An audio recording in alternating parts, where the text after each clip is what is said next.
Good morning. Welcome to our guests. I'd like to begin by thanking Dr. Russell and Mr. Mendoza for participating in the hearing. I must say we're disappointed that Kevin Washburn, the Assistant Secretary of Indian Affairs, declined an invitation to join us this morning.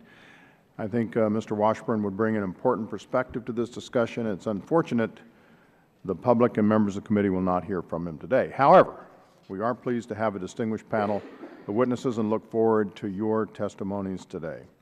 Today's hearing is part of an effort to begin addressing the challenges facing Native American schools.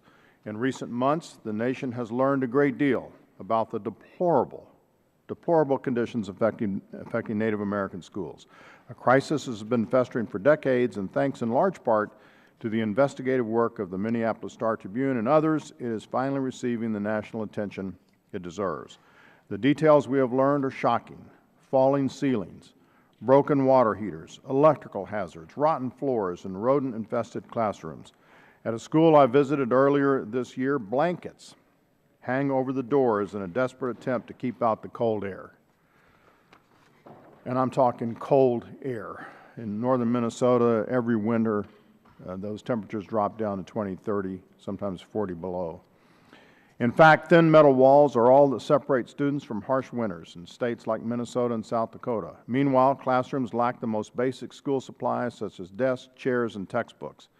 At a recent oversight hearing, we also learned that a bungling bureaucracy is undermining the health and safety of these Native American students as well as their education. The nonpartisan Government Accountability Office notes that a disorganized bureaucracy and poor communication make it difficult, if not impossible, for schools to receive the services and support they need. And GAO warns that if these issues are not addressed, quote, it will be difficult for Indian Affairs to ensure the long-term success of a generation of students, close quote. More than a century ago, the federal government promised to provide Native American students a quality education in a manner that preserves their heritage, and we are failing to keep that promise. If these were our loved ones going to these schools, there is little doubt we would march down Pennsylvania Avenue to demand real change. Jill Burkham, an editorial writer for the Star-Tribune, said this at last month's hearing, quote, "As a mom, I thought many times that I would not be comfortable sending my children to school in these buildings. Unfortunately, mothers of BIE students don't have a choice, which is why action is required." The purpose of today's hearing is not to assign blame. There is plenty of blame to go around. Instead, the purpose of this hearing is to understand the root causes of these persistent challenges and to demand better results. That is why we are pleased to have representatives from the Departments of Interior and Education. We are especially pleased to hear from you, Dr. Russell, since you and your staff are on the front lines. We understand the Department of the Interior plans to implement a number of internal changes intended to fix the system. We welcome that effort and are interested to learn more about it. Questions have been raised about whether this effort will address the fundamental problems facing the system or simply rearrange the chairs at the department.